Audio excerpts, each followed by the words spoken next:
शायद भरोसा नहीं करेंगे, साउथ ब्लॉक में नेहरू जी का एक चित्र लगा रहता था। मैं आते जाते देखता था। नेहरू जी के साथ सदन में नोक झोंक भी हुआ करती थी। मैं नया था, पीछे बैठता था। कभी कभी तो बोलने के लिए मुझे वॉकआउट करना पड़ता था। लेकिन धीरे धीरे मैंने जगह बनाई, में आगे बढ़ा। और जब मैं विदेश मंत्री बन गया तो एक दिन मैंने देखा कि गलियारे में टंगा हुआ नेहरू जी का फोटो गायब है। मैंने कहा, ये चित्र कहां गया? कोई उत्तर नहीं दिया। वो चित्र वहां फिर से लगा दिया गया।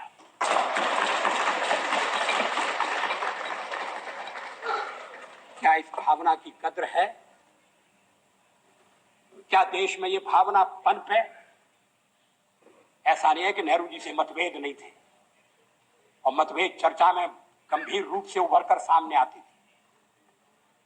मैंने एक बार पंडित जी से कह दिया था कि आपका एक मिला जुला व्यक्तित्व है, और आप में चर्चिल भी है और चैम्बरलेन भी है। वो नाराज नहीं हुए।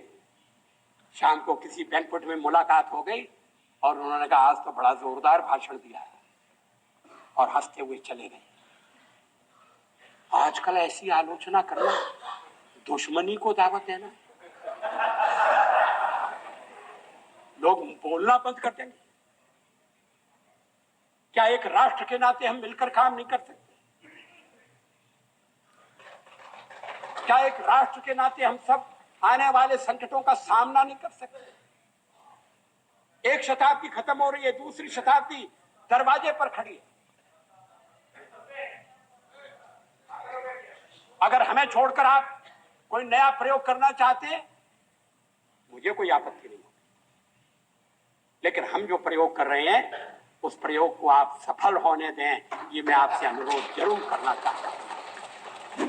जब जेनेवा में मानवाधिकारों के सम्मेलन में कश्मीर के सवाल को हमारे पड़ोसी ने उठाने का फैसला किया,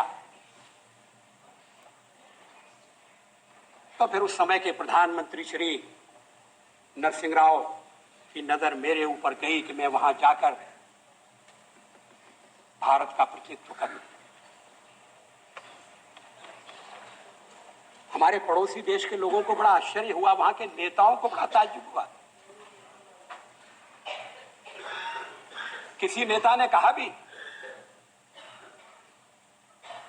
कि भारत का लोकतंत्र विचित्र लोकतंत्र है कि प्रतिपक्ष का नेता अपनी सरकार के पक्ष को रखने के लिए जेनेवा जाता है, और एक हमारा प्रतिपक्ष का नेता जो देश के भीतर ही ऐसी कठिनाइयां पैदा करता है जिससे अंतर्राष्ट्रीय बाधाएं और उत्पन्न होती है। लोगों ने कहा कि नरसिंह राव जी सरल आदमी नहीं है, बड़े चतुर आदमी हैं। ये मत समझिए कि वो केवल देश की एकता का प्रदर्शन करने के लिए भेज रहे हैं। कहीं कहीं उनके मन में यह भी हो सकता है कि अगर जेनेवा में बात नहीं बनी और खिलाफ प्रस्ताव पास हो गया, तो दोष में हिस्सा बटाने के लिए वाजपेयी भी बलि का बकरा बनाया जा सकता है। मैंने इस पर विश्वास नहीं किया।